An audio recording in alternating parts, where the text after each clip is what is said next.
بہت بڑا حصہ ہوتا ہے اور وہ حصہ انہوں نے ایئر فورس کے نام کیا. انسٹرکٹر کی ذمہ داریاں بھی مختلف جگہوں پر سر انجام دیتے رہے.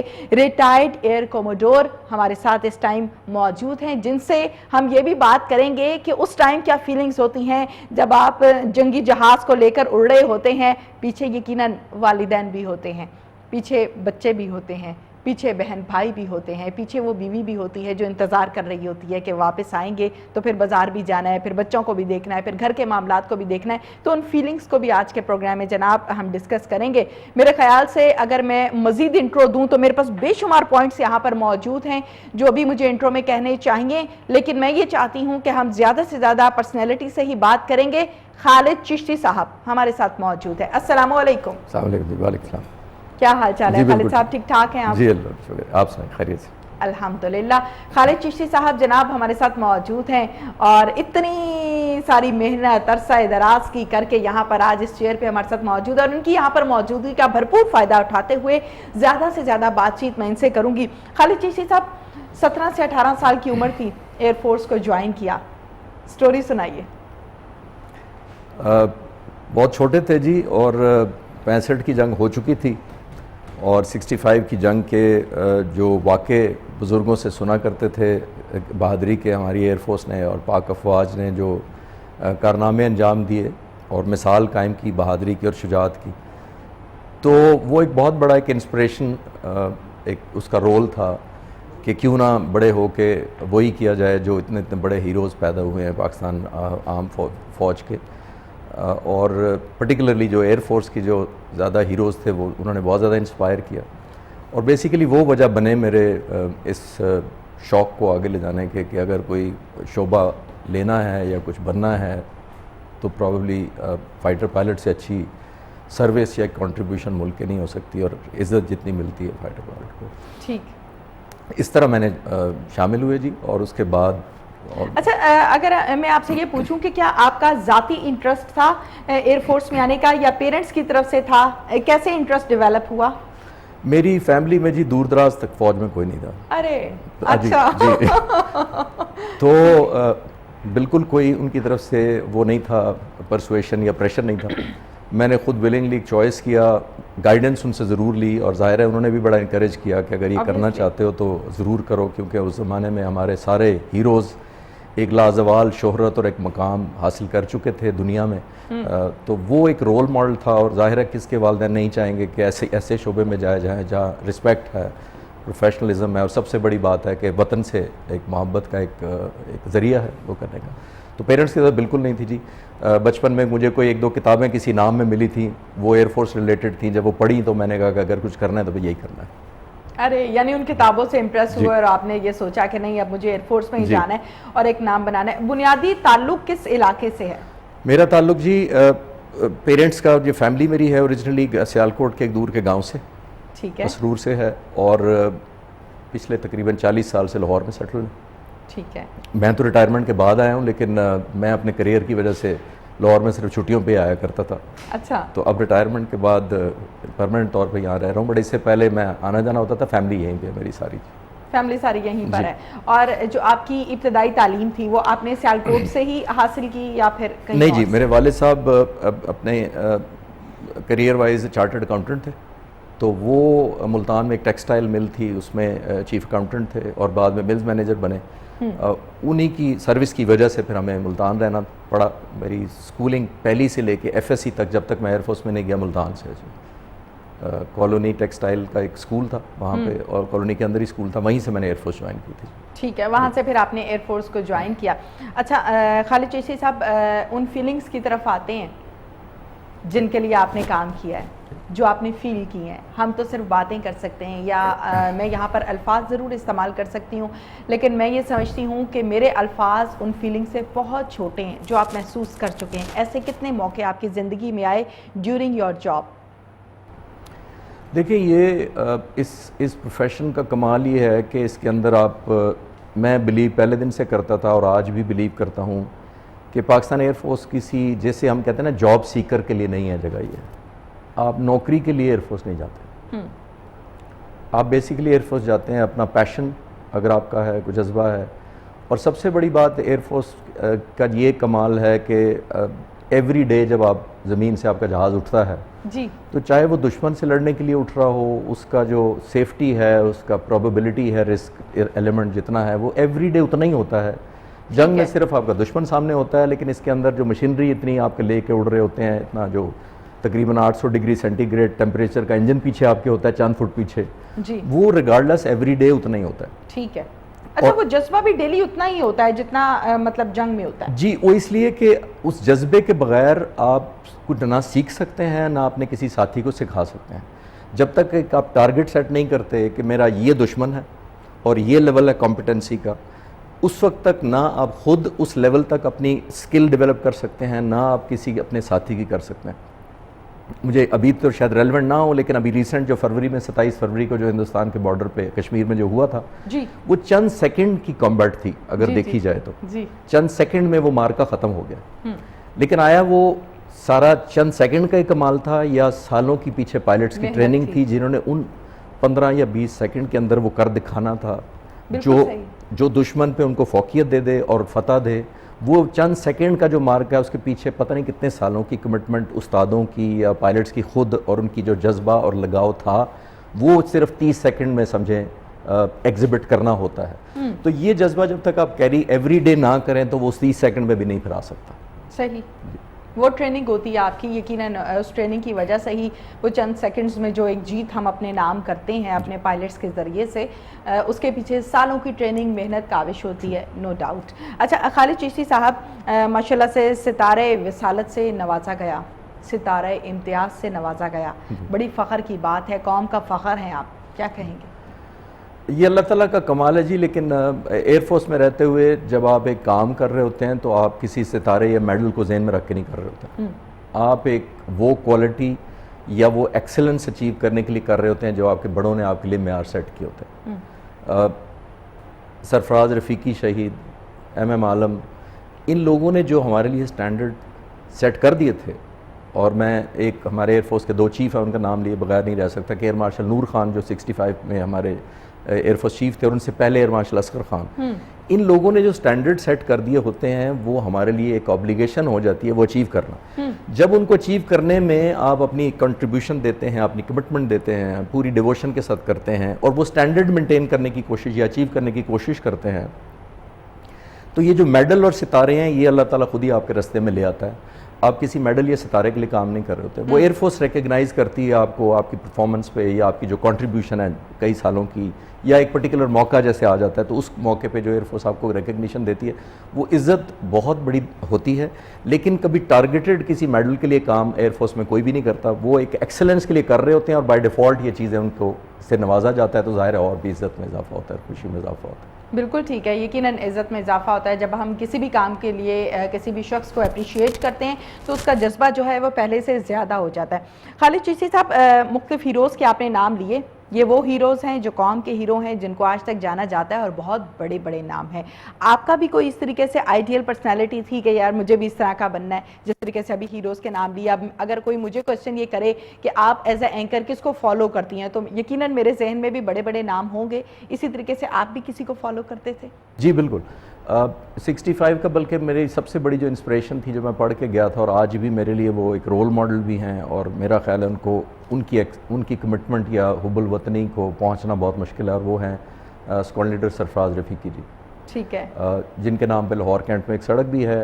وہ نسبتاً کم جانے جاتے ہیں، لیکن سرفراز رفیقی وہ شخص ہیں جنہوں نے 65 کی جنگ میں 8 جہازوں کی بجائے صرف 3 جہاز بچے، اس سے انہوں نے دشمن کے ہوائی اڈے پہ حملہ کرنا تھا. باقی جہاز مصروف تھے پاک فوج کو مدد کرنے میں، تو 8 کی بجائے 3 جہازوں کے ساتھ لے کے گئے بارڈر پار، اپنے ساتھیوں کو خود لیڈ کر رہے تھے. وہاں جاتے ہی جب دشمن اس سے پہلے 2 رن وے اٹیک ہو چکے تھے ہمارے اور تیسرا بچا تھا ہندوستان کا جو انہوں نے ٹارگٹ کرنا تھا، اور یہ 12 گھنٹے بعد جا رہے تھے پچھلے 2 اٹیکس کے. تو 12 گھنٹے کا وارننگ دشمن کے پاس تھی کہ یہ رن وے صرف بچا ہے تو اس پہ اٹیک ہوگا ہی ہوگا. دشمن انتظار کر رہا تھا. یہ 3 کی جہاز ان کو 7 ایک جہاز ان کو آ گھیرا انہوں نے. اس دوران انہوں نے 2 جہاز مارے. ان کے میزائلز اور گنز کا ایمونیشن ختم، گن جیم ہو گئی اور میزائل ختم ہو گئے. اس دوران ان کے پاس الارمنگ سچویشن، جی ان کے پاس فلی لیگل یا مورل جسٹیفیکیشن تھی کہ جب ان پاس ویپن ہی کوئی نہیں ہے تو ان کو جنگ میں نہیں ٹھہرنا چاہیے تھا. دشمن کا علاقہ ہے, ان کے پاس ان کو مارنے کے لیے کچھ نہیں تھا. انہوں نے سوچا کہ اگر میں واپس چلا جاتا ہوں یہاں سے تو یہ جو میرے 2 ساتھی ہیں ان 7-8 جہازوں کا مقابلہ نہیں کر سکتے, اور ان کے دشمن کے ملک کے بہت اندر ہم آئے ہوئے ہیں. تو انسٹیڈ اس کے واپس آتے انہوں نے اسی جنگ کے اوپر اپنے آپ کو کلائم کیا ٹاپ پہ, اور جیسے برڈز آئی ویو ہوتی ہے اس کو دیکھ کے اپنے ساتھیوں کو گائیڈنس کرنی شروع کر دی. صحیح. اور تھرو آؤٹ ان کو لڑواتے رہے جب تک دشمن کو پتہ لگا کہ اتنا سپرب فائٹ نیچے کیسے ہو رہی ہے اور کون لڑوا رہا ہے, جبکہ ہمارے پاکستان کا تو کوئی ریڈار بھی وہاں کام نہیں کر رہا. تو ان کو کون گائیڈنس دے رہا ہے, کیونکہ یہ گائیڈنس دے رہے تھے اپنے ساتھیوں کو کہ اس سے لڑو, اس کو چھوڑ دو, اس سے بچو. تو وہ حیران تھے جب تک اس کو سپاٹ نہیں کیا گیا سرفراز رفیقی کو. انڈیا کا ایک جہاز آیا, یہ نہتے تھے ظاہر ہے, تو ان کو شوٹ کر دیا گیا, ان کی شہادت ہوئی وہاں پہ. یہ میرا خیال ہے کہ ایک مثالی ایک لیڈرشپ کی ایک مثال ہے جس کے اندر صرف کمیونیکیٹ کرنے کے لیے وہ وہیں ٹھہرے رہے, اور وہ جسٹیفائڈ تھے, پورا واپس آ سکتے تھے, لیکن اپنی کامریڈشپ اور ساتھیوں کو اچھا لڑوانے کے سینس میں وہیں رہے اور شہادت بھی پائی. میرے خیال میں وہ آج بھی میرے لیے رول ماڈل ہیں, اور بہت سارے ایئر فورس کے جو پائلٹس ہیں ان کو مانتے ہیں کہ وہ ہمارے ہیروز میں سے ہیں. ٹھیک ہے, بالکل ٹھیک ہے جی.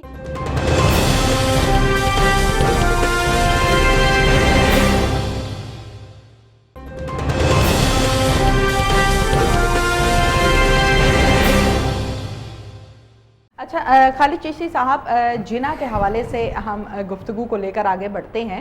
آپ کی پرسنل لائف پر ہم نے بات کی, جنا کی جہاں پر بات کریں تو نو ڈاؤٹ اس قوم کا بچہ بچہ ان کو جانتا ہے. کیا جتنا جاننا چاہیے اتنا جانتا ہے یا نہیں, اس پر میں چاہتی ہوں کہ آج کے پروگرام میں ہم ناظرین ڈسکشن کریں گے. آپ کے لیے بھی, آپ لوگ بھی اس سے یقیناً سیکھیں گے. اور آج چونکہ ہم 14 اگست کو منا رہی ہیں اور 14 اگست کو بھرپور طریقے سے ہم منائیں گے, یہ شو بھی اسپیشلی طور پر 14 اگست کے حوالے سے آپ کے سامنے کیا جا رہا ہے.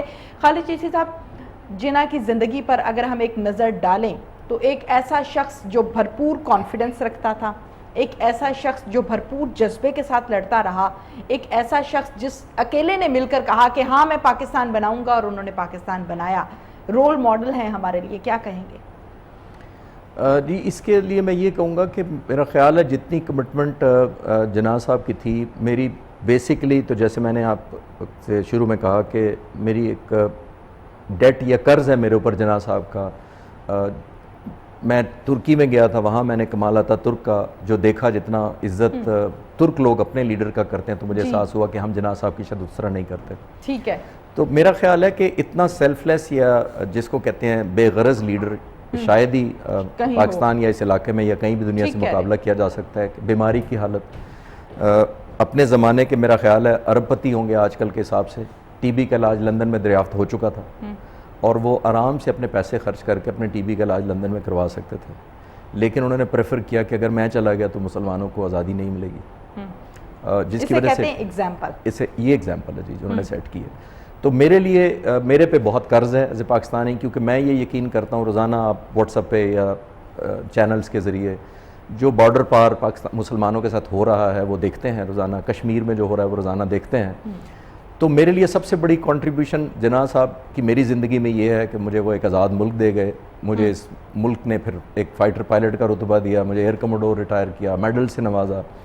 یہ سارے کا سارا میرا خیال ہے اللہ تعالیٰ کے بعد جناح صاحب سب سے بڑا اس کا وجہ ہے میرا خیال میں جی. اور میرے خیال میں کہ جناح صاحب کو اس طرح سے جس طرح کے ہونی چاہیے جی, ہم میں کمیاں ہیں. ہمیں جتنا انصاف ان کی پرسنالٹی اور جو ڈیووشن انہوں نے ہمارے لیے کی تھی, شاید as a nation over all, میں انڈیویجولس کی بات نہیں کر رہا, بہت سارے لوگ کر رہے ہیں کام پاکستان میں, لیکن شاید انڈیویجول میں ہمارے سے کوئی کوتاہیاں ہوئی ہیں کہ ہم ان کا قرض صحیح نہیں اتار پا رہے. ٹھیک ہے. انڈیویجولس کے حوالے سے جہاں پر ہم بات کریں کہ ان کا یہ کہنا ہے کہ ایسی بہت سی کوتاہیاں ہم میں سے کسی ایک شخص کو یا کسی ایک پارٹی کو یا کسی بھی شخص کو نشانہ نہیں بنایا جا رہا, بلکہ ہم تمام لوگ اس چیز کے ذمہ دار ہیں. جس طریقے سے جناح کی پرسنالٹی کو ہم آج کے پروگرام میں ڈسکس کر رہے ہیں, تو جناب آگے بھی ہم اس کو ڈسکس کریں گے. اور پورٹریٹ کے حوالے سے جو خالد چشتی صاحب نے 7 سال ریسرچ کی ہے, اس ریسرچ کا کیا کیا فائدہ ہوگا, اس پر بھی ہم آج کے پروگرام میں جناب خالد چشتی صاحب کی طرف چلتے ہیں اور ان سے بات کرتے ہیں. خالد صاحب, کیسے آئیڈیا آیا ذہن میں کہ اب مجھے اس چیز پر ریسرچ کرنی ہے, کیونکہ اس سے پہلے نہ آپ کے علاوہ میں نے کبھی کوئی شخص دیکھا جس نے ریسرچ کیا, اور 7 ایئرز ایک اچھا خاصا عرصہ ہے. اس کا جی سارا کچھ شروع ہوا تھا 2003 میں پاکستان ایئر فورس نے مجھے بھیجا تھا وار کورس کرنے کے لیے ٹرکی, استنبول. جی ٹھیک ہے. ایک سال وہاں میں نے رہنا تھا تقریباً, اور وہ کورس بھی ٹرکش لینگویج میں تھا. ٹھیک ہے. تو لینگویج سیکھ کے جانا پڑا.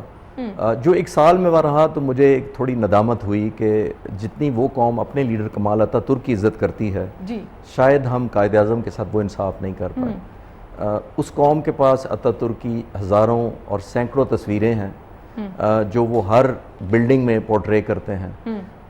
پاکستان میں نے جب نظر دوڑاتا ہوں اس وقت بھی اور آج بھی دوڑاتا ہوں تو قائد اعظم کی شاید کوئی ہر بلڈنگ میں نظر بھی نہیں آتی, کچھ سکولوں میں رہ گئی ہوئی ہے, اور اگر کہیں رہ بھی گئی ہوئی ہے تو مجھے لگا تھا کہ ہم نے ایک شیروانی اور جناح کیپ والی ایک سٹینڈرڈ کر دیا. میں اس کے خلاف نہیں ہوں شیروانی اور جناح کیپ کے, لیکن میں نے یہ بھی پڑھا اور سنا اپنے بچپن میں کہ موسٹ ویل ڈریسڈ اور سٹائلش آدمی تھے اپنے وقت کے. تو میں یہ سوچتا تھا کہ وہ سٹائلش اور ویل ڈریسڈ جو اتنا لباس, خوش لباس اپنے زمانے کے شخص تھے, تو وہ باقی لباسوں میں بھی تصویریں ہوں گی. میں نے پھر اب واپس آ کے جب میں 2004 میں واپس آیا تو میں نے تہیہ کیا, کورس کمپلیٹ کیا اور پاکستان واپس آئے. پھر پاکستان واپس آئے, جی واپس آ کے میں نے یہ تہیہ کیا کہ میں یہ جناح کا قرض اتاروں گا جس نے مجھے اتنی عزت دی ہے اس ملک میں.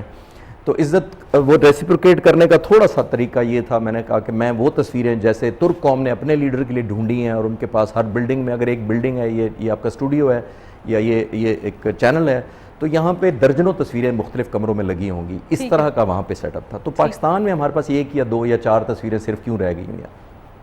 میں نے آنے کے بعد پاکستان ایئر فورس سے اجازت لی کہ میں سائیڈ ٹائم پہ وداؤٹ کمپرومائزنگ جو ایکچوئل میری ڈیوٹی آورز ہیں تو یہ میں کام کرنا چاہتا ہوں, مجھے اجازت دی گئی. تو ڈیورنگ دا سروس تقریباً 7 سال میں نے ریسرچ خود تو نہیں اتنی کی, لیکن لوگوں سے جن کے پاس کلیکشن تھی, میڈیا ہاؤسز میں, آرکائیوز میں, لوگوں کی پرسنل کلیکشن, تو میں نے یہ کرائٹیریا رکھا کہ قائد اعظم کے میں لارج ریزولوشن کے تصویریں اکٹھی کروں گا پہلے فرسٹ راؤنڈ میں, کہ جس کے پاس جہاں پڑی ہیں انڈر ون پلیٹ فارم کروں گا. اچھا, اس چیز میں مجھے تقریباً کلیکشن اونلی, تو اس چیز میں جو آپ کہہ رہی ہیں مجھے 7 سال لگے جی اکٹھی کرنے میں. جب میرے پاس تقریباً 400 کے قریب تصویریں ہوئیں جو بڑی ہائی کوالٹی اور لارج ریزولوشن کی تھیں, تو پھر میں نے سوچا کہ ان کو میں کیا کروں, کیونکہ بلیک اینڈ وائٹ تصویریں تو نئی نسل اپنے ساتھ اس وقت تک کنیکٹ نہیں کرے گی جب تک وہ کلرڈ نہیں ہوں گی, کیونکہ بچوں کے ذہنوں میں یہ پکچر ہے کہ یہ کوئی ہمارے آباء و اجداد کے زمانے کے کوئی شخصیت ہیں, تو ٹھیک ہے جناح صاحب سنا ہے کہ ہیں, تو جو کلر ہوں گی وہ آج کل سے کنیکٹ کریں گے, اٹریکشن ہوگی. تو واپس آ کے جب یہ تصویریں میری ہو گئیں تقریباً 7 سال کے بعد, تو پھر میں نے کوئی 3.5 سال آخری سروس کے اس کام پہ لگائے کہ 5-6 دن ڈیوٹی ہوتی تھی, تو سنڈے کی جو چھٹی سیٹرڈے سنڈے کو ہوتی تھی وہ میں نے 2 یونیورسٹی کے اسٹوڈنٹس ہائر کیے, خود بھی سافٹ ویئر ایک انسٹرکٹر رکھ کے سیکھا کو 6 مہینے. تو پھر ہم تینوں مل کے کوئی اگلے 3.5 سال سیٹرڈے اور سنڈے کو صبح سے لے کے رات گئے تک ہم انہی بلیک اینڈ وائٹ تصویروں کو جو ہم نے اکٹھی کی تھی کلر کرتے تھے. اچھا, یہ بڑے مزے کی بات ہے, اپنے ناظرین کے ساتھ ذرا میں تھوڑی سی ہائی لائٹ کر دوں کہ ڈیورنگ یور جاب آپ نے یہ کام کیا, اور جو چھٹی کا دن ہوتا تھا جو فیملی کے لیے, جو اپنی پرسنل ایکٹیویٹیز کے لیے ہوتا ہے انسان کے, وہ انہوں نے اس کام کے لیے وقف کیا, یہ بہت بڑی بات ہے. اچھا, 3 سال کا عرصہ لگا آپ کو؟ 7 سال تقریباً لگے. اس کے بعد کوئی 3.5 سال میں نے یہ کیا کہ ان کو ٹرانسفارم کیا بلیک اینڈ وائٹ سے کلر. ہمارا سیریس لیمیٹیشن یہ تھی کہ مجھے کوئی اندازہ نہیں تھا کہ اگر یہ گرے کلر کی ٹائی ہے تو یہ میرون ہے یا گرین ہے یا بلو ہے, تو ہم قائد اعظم کی کوئی 20 ٹائیاں مختلف کلر کی بناتے تھے. ارے کلر, ٹھیک ہے. اور پھر ان کی پرسنالٹی کے حساب سے دیکھتے تھے کہ آیا یہ سوٹ کر رہی ہے یا یہ سوٹ بہتر کر رہی ہے, تو وہ کمپیوٹر پہ ہم بنا کے پھر آلٹر کرتے رہتے تھے اور پھر ایک فائنل کرتے تھے پکچر. اس میں تقریباً جب 3.5 سال لگے تو وہ تصویریں تو مکمل ہو گئی, میرے پاس کوئی ہو گیا. اگلا میں نے اپنے آپ کو چیلنج یہ دیا کہ یہ میں تصویروں سے تو کنیکٹ کر پاؤں گا, لیکن قائد اعظم کو بہت سارے لوگ, بہت سارے channel specially across the border controversial بنانے میں لگ رہا تھا. کوئی کہتا ہے کہ مسلمان تھا کہ نہیں تھا, اگر تھا تو شیعہ تھا کہ سنی تھا, اور اگر یہ تھا تو نماز پڑھتے تھے کہ نہیں پڑھتے تھے, نہیں پاکستان بنایا تو اپنے لیے بنایا, کرسی کا لالچ تھا. تو میں نے سوچا کہ بجائے میں صرف پاکستانیوں کے ٹریبیوٹ اکٹھے کروں اور ان لوگوں سے پوچھوں آپ قائد اعظم کیا سمجھتے ہیں, میں بارڈر کے پار جتنے لوگ ہیں پاکستان سے باہر ان کے ریویوز اکٹھے کروں گا, جو میرے لیے بڑا مشکل تھا. تو میں نے اگلے 3-1 سال اور لگائے ورلڈ لیڈرز کے ٹریبیوٹ اکٹھے کرنے میں, جس میں چرچل ہے, نیلسن منڈیلا نے کیا کہا, پریزیڈنٹ کلنٹن نے کیا کہا. اس طرح کے جو ٹریبیوٹ مختلف ایمبیسیز میں تھے, مختلف میڈیا ہاؤسز میں تھے, پرانے نیوز پیپر تھے. ٹائم میگزین میں 1946 میں جناح صاحب ان کے ٹائٹل پہ تھے ٹائم میگزین کے, مجھے نہیں پتا تھا. پھر میں وہ میگزین ڈھونڈا, بے شمار ایسے لوگ ہیں جن کو واقعی اب بھی نہیں پتا ہوگا اس چیز کا. جی تو میں 1946 اکتوبر میں ٹائٹل, تب مجھے پھر لکیلی میں سافٹ کاپی وہ ملی, تو میں نے پھر تقریباً 250 کے قریب ورلڈ لیڈرز کے ٹریبیوٹ جناح صاحب کے اکٹھے کیے جی ان کے بارے میں. اور پھر گرافک اپنی جو شوق یوز کر کے ان کو پوسٹرز میں کنورٹ کر دیا, جیسے کہ جناح صاحب کی وہ تصویر یوز کی, چرچل کی بھی تصویر لگائی, اور پھر وہ اسٹیٹمنٹ لگائی کہ چرچل نے جو جناح کے بارے میں کیا تھا, وہ اس طرح وہ. تو پھر میں نے ان کی ٹرو سٹوریز جتنی بکس پڑھی تھی, پھر میں نے بچوں کو انسپائر کرنے کے سینس میں ٹرو سٹوریز نکالیں, ان کی کریڈیبلٹی کی, ان کی کمٹمنٹ کی, اور ان کی ڈیووشن کی. وہ میں آپ کو بعد میں شیئر کروں گا جب آپ کوئی ایسا موقع آیا. لیکن اس پورے دوران جب میری ریٹائرمنٹ ہوگی تو میں نے سوچا کہ اب میں یہ میرے تک ہی رہے گی, تو اس کو میں کیسے ریچ آؤٹ کروں لوگوں کو, یا پہنچاؤں جو میں جس کے لیے میں نے کیا تھا بیسیکلی. تو پھر میں نے ایک ویب سائٹ بنائی ان کے نام پہ, جناح صاحب کے نام پہ, وہ ہے www.myjanah.com. تو جناح صاحب یہ myjanah.com صرف اس لیے بنائی تھی کہ پاکستان میں رہنے والے اور پاکستان سے باہر اسپیشلی رہنے والے لوگ, میں باہر جب ٹریول کرتا تھا تو لوگ کہتے تھے جی ہمارے بچوں نے تو صرف سنا ہی ہے کہ جناح کوئی فاؤنڈر تھے اور اس سے زیادہ نہیں جانتے.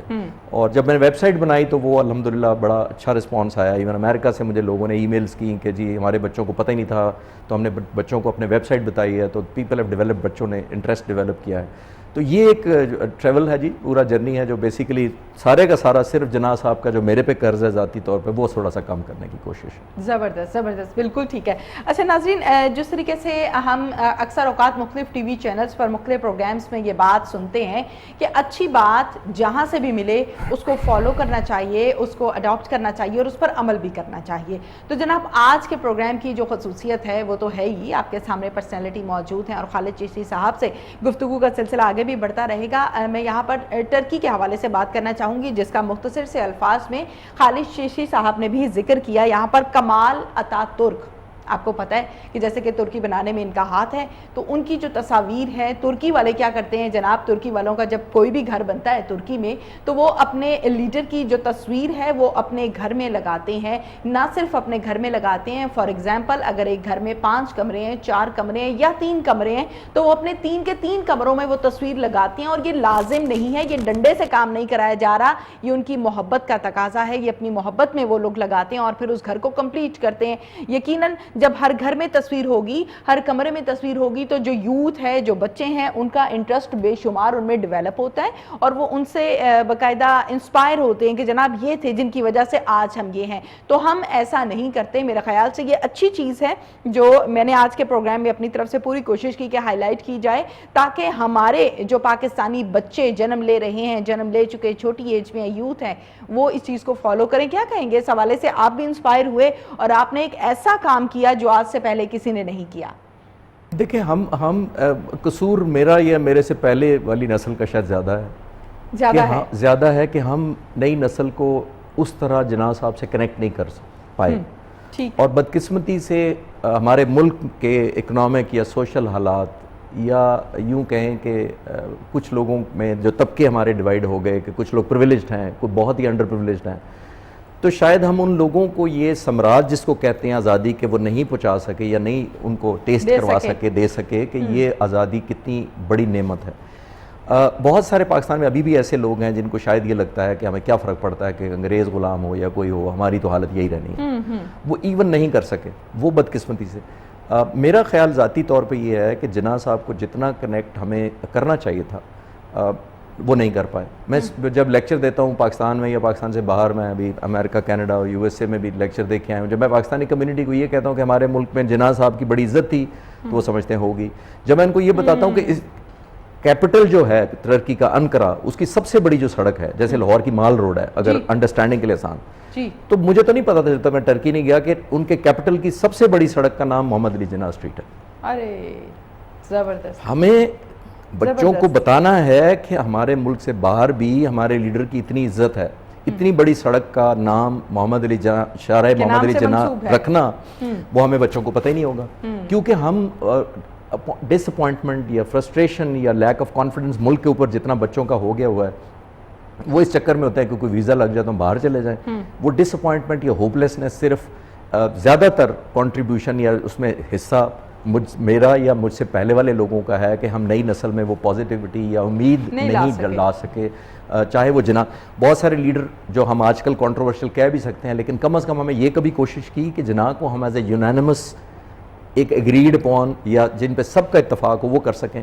بہت سارے لوگ ایسے بھی ہیں کہ کیونکہ میں ان کے پائے کو نہیں پہنچتا تو ان کو بھی کنٹروورشل کر دوں, کیونکہ میرا لیول وہ نہیں ہے ایمانداری کمٹمنٹ کا, تو میں ان کو بھی شو کروں کہ وہ ایسے اتنے ایماندار وہ بھی نہیں تھے شاید نہ.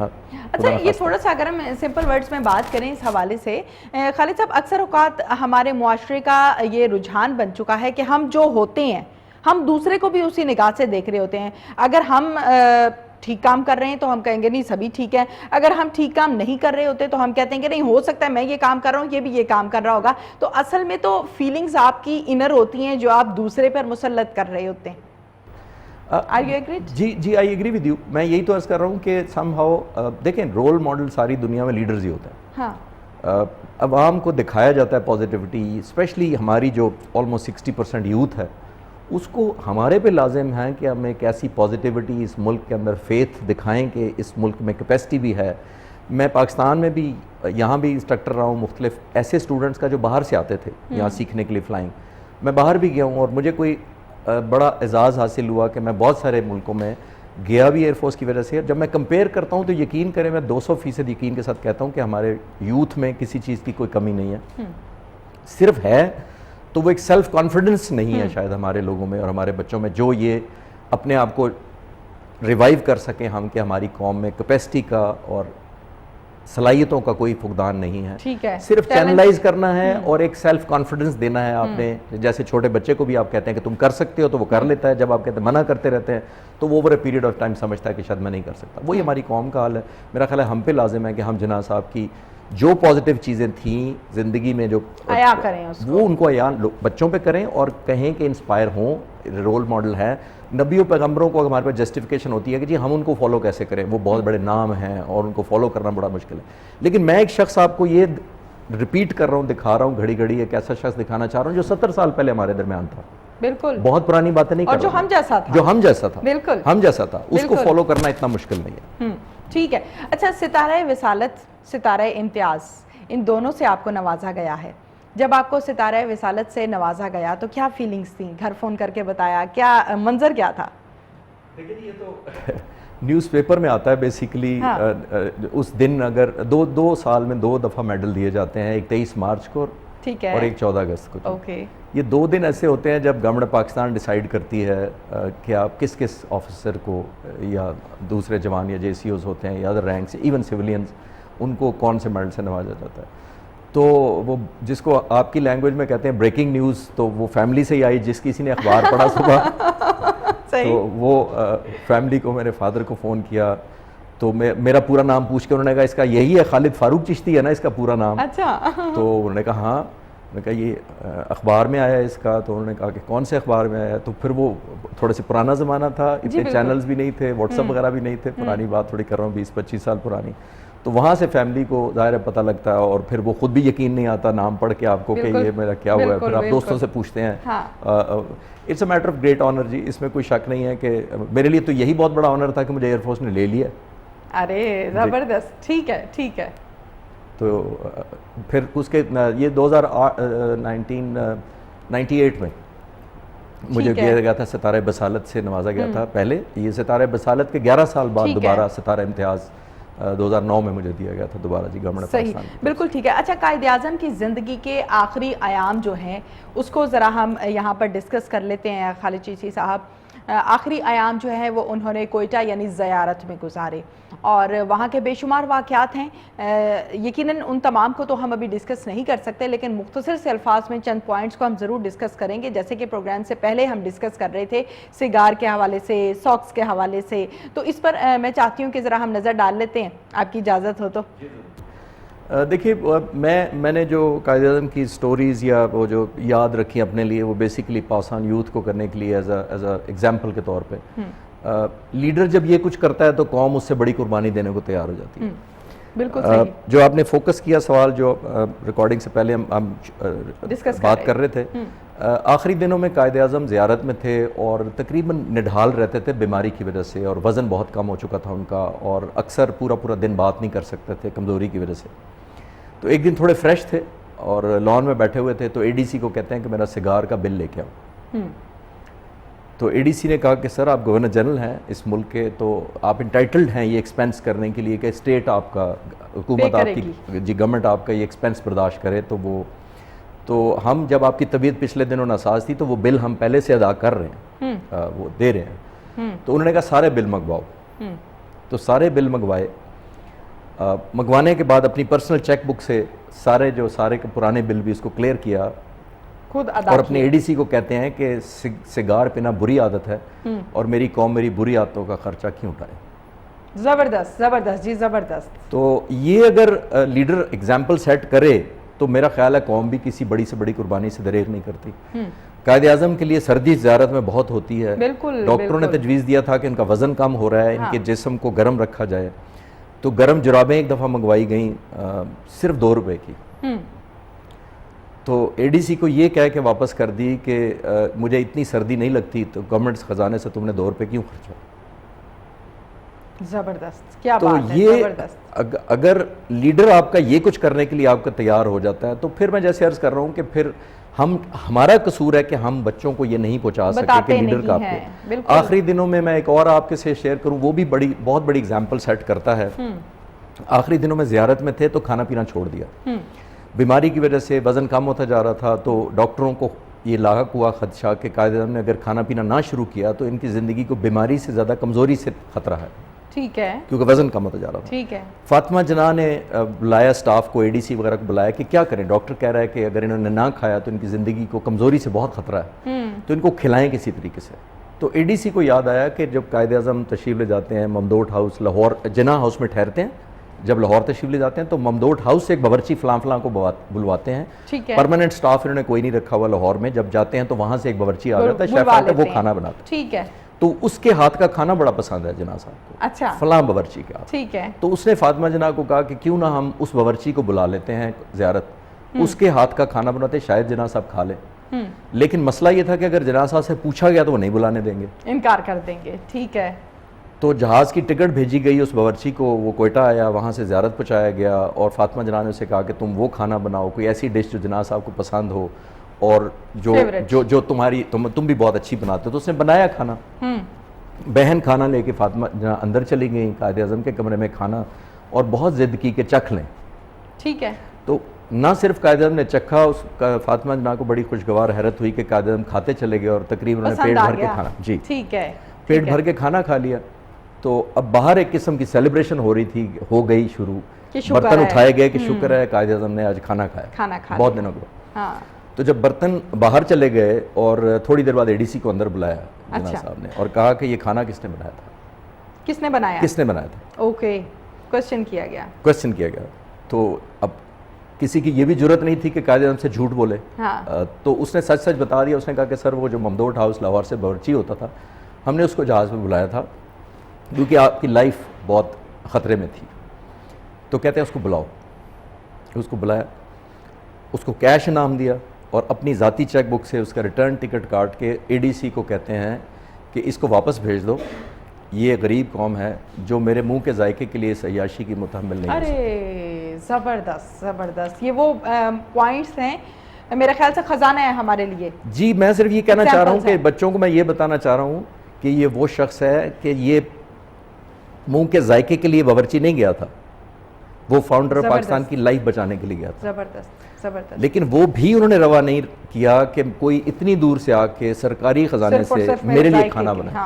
تو یہ بہت بڑا رول ماڈل ہے ہمارے لیے بھی اور آج کل کے لیڈرز کے لیے بھی, سب کے لیے. بالکل سبھی کے لیے ہے رول ماڈل, اور یقیناً اچھی بات وہی بات آ گئی کہ جہاں سے بھی ملے اس کو پک کرنا چاہیے. اچھا, آزادی کے حوالے سے ذرا بات کر لیتے ہیں. اس سے پہلے کہ ہم آزادی کے حوالے سے بات کریں, حقیقی آزادی کے حوالے سے بات کریں, اپنی جو ٹیم ہے اس پروگرام کی ان سے میں یہ ریکویسٹ کروں گی کہ ایک اچھا سا ملی نغمہ جو ہے وہ مجھے میری قوم کو سنائیے, پھر اس کے بعد ہم گفتگو کو لے کر آگے چلتے ہیں.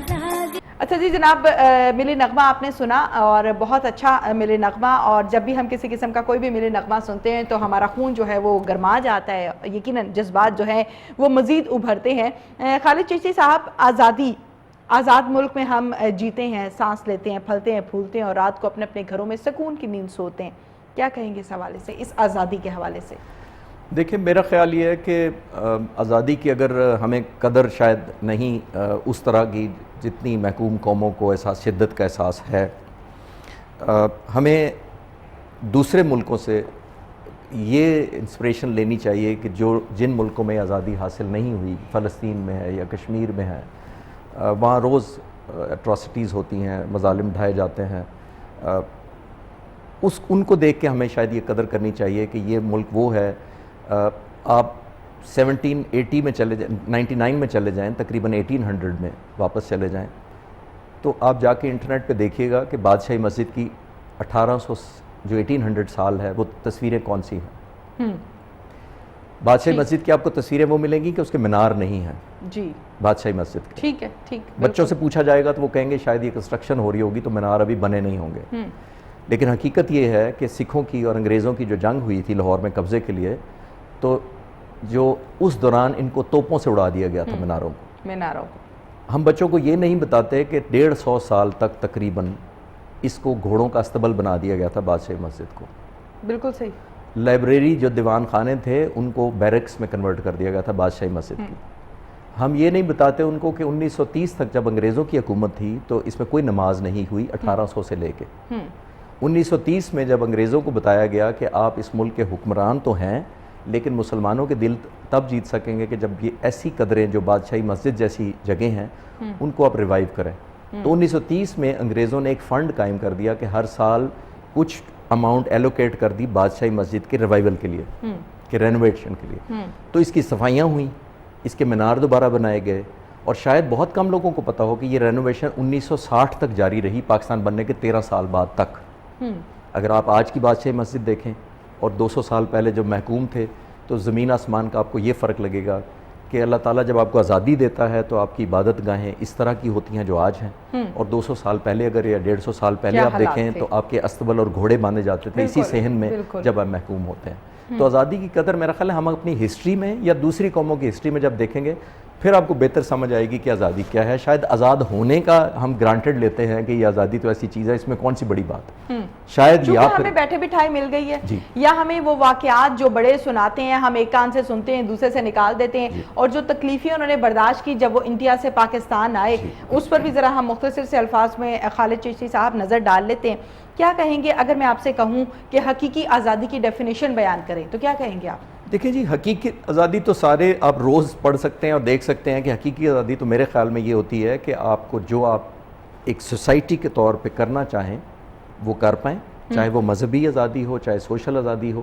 اور سب سے بڑی بات جس کی وجہ سے میں سمجھتا ہوں کہ ہندوستان سے ہم علیحدہ ہوئے تھے, اور وہ تھی سب سے بڑی بات کہ جو آپ کی اکنامکلی آپ کو سپریس کیا جاتا تھا مسلمان ہونے کی وجہ سے. صحیح. آزاد ہونے کا میرا خیال یہ یقین یہ ہے کہ ہندوؤں سے آزاد ہم یا انڈیا سے آزاد اس لیے ہوئے تھے کہ ہمیں مسلمان ہونے کی سزا یہ دی جاتی تھی کہ ہمیں ایکول اپرچونٹیز نہیں دی جاتی تھی. صحیح. پاکستان بننے سے پہلے اگر آپ شالمی بازار کسی سے پتہ کریں تو 99% دکانیں ہندوؤں کی تھیں, 1% مسلمانوں کی تھی. ہم بچوں کو کیوں نہیں بتاتے کہ آزادی یہ ہوتی ہے کہ جب ان دکانوں پہ اس زمانے میں, کیونکہ یہ سوڈاز اور فیزی ڈرنکس اور جوسز کے ٹینز اور ڈبے نہیں ہوتے تھے, تو ایک واحد سورس پانی پینے کا جو مسافر لاہور سے باہر سے شاپنگ کرنے آتے تھے, شالمی بہت بڑا بازار تھا اس زمانے میں, ایک واحد سورس ہوتا تھا جو دکاندار خود, اور وہ دکاندار اس نے بڑا گھڑا رکھا ہوا تھا اور ایک کٹورا رکھا ہوا تھا جو وہ ہندوؤں کے لیے تھا, اور مسلمانوں کو ایک بانس کے ذریعے ٹرانسفر کرتا تھا اگر مسافر ہوتا تھا کہ وہ ناپاک کرے گا برتن, اس کو بانس کے ذریعے دیا جاتا تھا. اتنی ڈسکرمنیشن تھی مذہب کی وجہ سے. صحیح. یہ آزادی. اب آج آپ آزادی دیکھیں کوئی کمپیریزن نہیں ہے, آپ کی اپنی حکومت ہے جو آپ کرنا چاہیں. انفارچونیٹ یا بدقسمت اس میں ایلیمنٹ یہ ضرور ہے کہ ہم لوگوں کو وہ فوائد یا ثمرات نہیں پہنچا سکے جو ایک آزادی کے نام پہ ہوتے ہیں. ٹھیک ہے. جو ڈیولپ ملکوں نے کیے ہیں, ایکول اپرچونٹیز ہیں, ایکول فیسلٹیز ہیں, جو کوئی کام محنت کرتا ہے اس کو ایکول ثمر ملتا ہے, اس کا پھل ملتا ہے, وہ ہم نہیں کر سکے, وہ ہمارا قصور ہے. لیکن میرا خیال ہے ذاتی طور پہ کہ قائد اعظم کی جتنی جو ویژن تھی اس کے مطابق ہم کریں تو میرا خیال ہے ہم ایک بڑی ڈائنامک اور پروگریسو پاکستان بنا سکتے ہیں. بالکل ٹھیک ہے. اچھا, جس طریقے سے یوتھ کے حوالے سے میں نے بھی تھوڑی دیر پہلے بھی ذکر کیا کہ ہم لوگوں کو بیٹھے بٹھائے پاکستان مل گیا, اور ہمیں ان قربانیوں کا, ان محنتوں کا جو ہمارے بڑوں نے سہی جب وہ پاکستان آئے, جو حالات و واقعات تھے, رہنے کو گھر نہیں, کھانے کو کھانا نہیں, اور بڑے مشکل سے حالات تھے. جب اپنے والدین سے سٹوری سنتے ہیں تو سمجھ میں آتا ہے کہ یار اتنے مشکل حالات میں انہوں نے مائگریٹ کیا انڈیا ٹو پاکستان, اور آج ہم بیٹھ کے مزے سے کہہ دیتے ہیں کہ میرا پاکستان اور ہمارا پاکستان. کیا کہیں گے اس حوالے سے؟ میں بالکل, یہ بہت اچھا سوال ہے جی. میں یہ چاہوں گا کہنا کہ دیکھیے ہمیں کیونکہ وہ ٹائم نہیں دیکھا, ہم نے وہ دیکھا نہیں, ہم نے وہ ٹائم نہیں دیکھا, سنا ہے. اس لیے شاید ہماری وہ اٹیچمنٹ نہیں ہے. اور اگر آپ اس زمانے سے آج تک جو ڈیپریویشن تھی, ہم ہر چیز میں اسپیشلی یوتھ یہ کہتی ہے کہ میں کیا کروں, میں بے بس ہوں, ہم تو ہیلپ لیس ہیں. ہمیں اگر ہوم ڈیلیوری پہ اچھا برگر نہ ملے تو ہم سمجھتے ہیں سب سے زیادہ ہیلپ لیس ہے. ہیلپ لیسنس میں ہمیشہ سب سے کہتا ہوں کہ یہ ریلیٹیو ٹرم ہے. ہیلپ لیسنس, بے بسی جو ہے وہ آپ کشمیر میں دیکھیے, آپ فلسطین کے مسلمانوں کے ساتھ جو ہو رہا ہے وہ دیکھیے. پھر ہیلپ لیسنس جیسے میں نے کہا کہ ہم ایک نسبتاً کمپیریزن کر سکتے ہیں کہ ہیلپ لیسنس کیا چیز ہوتی ہے, ہم اپنے ہیلپ لیس نہیں ہیں. ہمارے اندر شاید اب آپ خود ہی دیکھیں, ہم ایڈورٹیزمنٹ ساری دیکھنا چاہتے ہیں, ہمارے اندر سیلف کانفیڈنس کی کمی ہے, کیونکہ میں سمجھتا ہوں کہ ہمارے اشتہارات دیکھ لیں, جب تک باہر کا کوئی ایکٹر نہ ہو شاید ہم انسپائر نہیں ہوتے.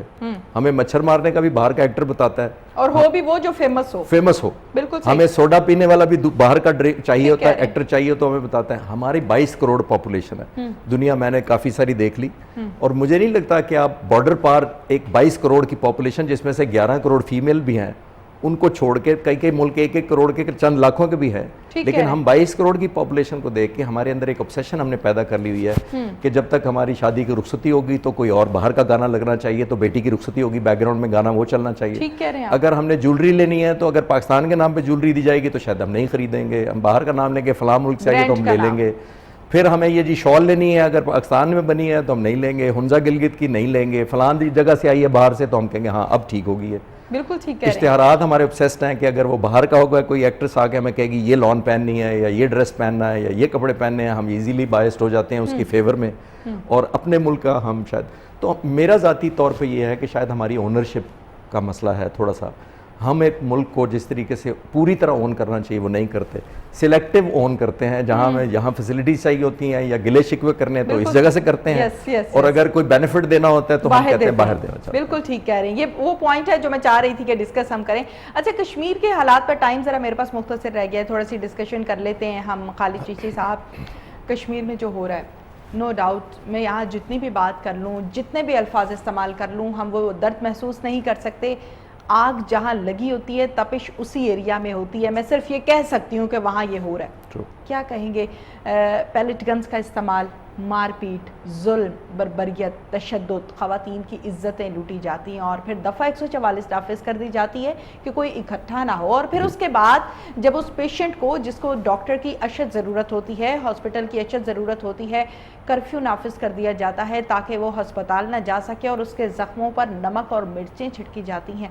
اس درد کا مداوع تو ہم نہیں کر سکتے لیکن بیان ضرور کر سکتے ہیں. جی, بہت اچھا پوائنٹ ہے جی. یہ پھر میں اسی پہ جاؤں گا کہ جو ہمیں اللہ تعالیٰ نے سہولت دی ہے آزاد شہری ہونے کی اتنے بڑے ملک کی, ہمیں الحمدللہ اتنا سول سیکٹر میں بھی اتنے ذہین اور سمجھدار لوگ موجود ہیں. اللہ کے شکر سے ہماری ملٹری اتنی اسٹرانگ ہے کہ دشمن صرف ایک بہت بڑا فیکٹر ہے جس کی وجہ سے ہماری طرف نہیں دیکھ پا رہا میلی آنکھ سے. لیکن ہم سب کو اس آزادی کی دوسروں کو دیکھ کے تھوڑی دیر پہلے جو میں کہہ رہا تھا کہ قدر کرنی چاہیے کہ ان کی ڈیپریویشن کتنی ہے. آیا ہم اپنی full potential every day basis پہ دیتے ہیں کہ جو سیکیور کر سکے. صرف فوج کسی ملک کا دفاع نہیں کر سکتے, ملٹری صرف سلوشن نہیں ہے. ہر انڈیویجول جو بچہ پیدا ہو رہا ہے اس نے اپنی کیپیسٹی, چاہے وہ انجینئر بنے, چاہے وہ ڈاکٹر بنے, چاہے وہ سائنٹسٹ بنے, چاہے وہ وکیل بنے, چاہے وہ میڈیا کا بنے, کسی پروفیشن میں جانا چاہے, آپ نے آیا ایسی ویکیوم اپنے لیے کریٹ کی ہے کہ میں ایسی جگہ جاؤں گا تو پوری ہماری سوسائٹی ایک اسٹرانگ ارننگ اور ڈیلیور کرنے والی سوسائٹی بنے, جس سے آپ کے بارڈر پار آپ ہندوستان کے دیکھیں انہوں نے بہت ساری چیزوں میں ایکسیل کیا ہے. تو ملٹری سلوشن الون نہیں ہے. ہمیں یہ قدر کرنی چاہیے کہ ہم آزادی کو صرف گرانٹڈ نہ لیں کہ ہم آزاد ہو گئے ہیں اور صرف اس ملک سے گلا شکوہ کریں. ہر بچہ, ہر انڈیویجول جب تک اپنے حصے کی کنٹریبیوشن نہیں دے گا, وہ یہ بالکل, میں چھوٹی سی آپ کو اگر ٹائم کم ہے تو آپ کو مثال دیتا ہوں کہ وہ کہتے ہیں, ایک میری کہاوت ہے کہ جی ایک طوفان سیلاب, سمندری سیلاب آیا ایک جاپان میں جی, تو وہ بہت ساری لاکھوں مچھلیوں کو اس نے تہہ پہ پھینک دیا, سطح سمندر سے باہر کی طرف پھینک دیا, اور وہ تڑپنا شروع ہو گئیں. تو ایک بچہ اٹھا جا رہا تھا, اس نے ایک ایک مچھلی کو واپس پھینکنا شروع کر دیا. تو ایک بوڑھا آدمی پیچھے جا رہا تھا, اس نے دیکھا لاکھوں مچھلیاں تڑپ رہی ہیں, یہ بچہ ایک ایک مچھلی اٹھا کے پھینک رہا ہے. تو بچے سے اس نے پوچھا کہ تم ایک ایک مچھلی کو پھینک رہے ہو, یہاں لاکھوں تڑپ رہی ہیں, تو وہ کتنی تم بچا سکو گے؟ اس نے کہا کہ دیکھیں میں جس مچھلی کو پھینک رہا ہوں میں اپنے حصے کی مچھلی کو پھینک رہا ہوں, اور بجائے اس کے کہ میں اپنے تمام نمبر صفر لوں, جتنے میں لے سکتا ہوں اتنے نمبر تو مجھے لینے لوں۔ چاہیے. تو آیا ہم as a society, as individual, as a young boy اور گرلس یہ سوچتے ہیں کہ ہم اپنے اپنے حصے کی تو مچھلی اندر پھینکیں گی تو لاکھوں مچھلیاں واپس سمندر میں پھینک پائیں گے، لیکن اگر ہم یہ سب سوچنا شروع کر دیں کہ یہ لاکھوں مچھلیاں تڑپ جائیں گی اور مر جائیں گی اور میرے ایک مچھلی پھینکنے سے کیا ہو جائے گا، تو میرا خیال ہے وہ بالکل ٹھیک کہا آپ نے. فائٹر پائلٹ ماشاءاللہ سے ہمارے ساتھ آج کے پروگرام میں جناب موجود تھے. میسج لیتے ہیں، ٹائم چونکہ اپنے اختتام کو پہنچ رہا ہے، باتیں بھی بہت ساری تھی میرے ذہن میں لیکن ٹائم چونکہ لمیٹڈ ہوتا ہے ہمارے پاس. کوئی میسج دینا چاہیں گے اس نیشن کو؟ دیکھیے میں صرف ایک دینا چاہوں گا کہ جب ہمارے ذہنوں میں یہ سارے کا سارا ہمارا ذہن پیدا کرتا ہے کہ ہم اپنی زندگی میں کہاں پہنچنا چاہتے ہیں، اپنے ٹارگٹ سیٹ کریں، اپنی ایوری ڈے اٹھ کے پوچھیں اپنے آپ سے کہ میں نے کل سے بہتر پرفارم کیا کہ نہیں کیا. انسانوں میں اور جانوروں میں سب سے بڑا یہ فرق ہے کہ اور درختوں میں کہ صرف درخت اپنا پوسٹل ایڈریس چینج نہیں کرتے. انسانوں میں یہ فرض ہے کہ آپ آج جہاں کھڑے ہیں کل کو اس سے بہتر ہوں، کل کے اس سے بہتر ہوں، لیکن اس کے لیے کوئی آپ کے لیے نہیں کر سکتا. آپ نے خود اپنے لیے جگہ بنانی ہے، اپنی کنٹریبیوشن دینی ہے، اور ایوری ڈے اپنے آپ کو جس دن آپ نے بہتر کرنا شروع کر دیا، کریکٹر میں، انٹیگریٹی میں، آنیسٹی میں، کمٹمنٹ میں، ڈیووشن میں، جب ہر انڈیویجول یہ سوچ لے گا کہ میں نے آج بہتر ہونا ہے کل سے جو میں تھا، تو میرا خیال ہے کہ پوری قوم کچھ سالوں بعد ایسی جگہ پہنچ جائے گی جہاں ہماری طرف انشاءاللہ کوئی میلی آنکھ سے دیکھے گا بھی. بالکل ٹھیک ہے. بہت بہت شکریہ خالد چشتی صاحب، آپ نے ہمیں جوائن کیا، ٹائم دیا. Thank you so much. Thank you so much. Thank you for inviting me. ناظرین پروگرام کا وقت اپنے اختتام کو پہنچا. سیم ٹائم سیم چینل پر سے حاضر ہوں گے. اپنی میزبان تہمینہ شیخ کو اجازت دیجیے. اللہ حافظ.